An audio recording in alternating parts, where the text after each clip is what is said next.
আর যুবকরা যদি ফিরে না আসে, ইসলামের বিজয় আসবে কোত্থেকে? দ্বীনের বিজয় আসবে কোত্থেকে বন্ধু?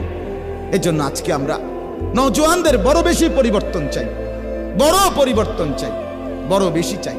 মুসলমানের ছেলেরা যদি নামাজি হয়, আরে বিশ্বাস করেন না, আমার একটা ব্যক্তিগত কথা আছে, এটা আমার হৃদয়ের কথা, আমার আবেগের সবটুকু দিয়ে আমি বলতে চাই, মুসলমানের যুবকরা যদি শুধু দুইটা জিনিস করে, একটা জিনিস হলো নিজের মাথার চুল চতুর্দিক থেকে সমানভাবে কাইটা চেহারা সুরত যদি মুসলমানের মতো বানায়, আর 5 ওয়াক্ত নামাজ বিশেষ করে ফজরের নামাজ যদি মুসলমানের যুবকরা পড়তে শুরু করে মসজিদে গিয়ে, আর চেহারা সুরত আর চুলটা ঠিক করে, আল্লাহর কসম গোটা পৃথিবীর কাফের আর বেঈমান বুঝবে মুসলমানের যুবকরা নড়ে চড়ে বসছে।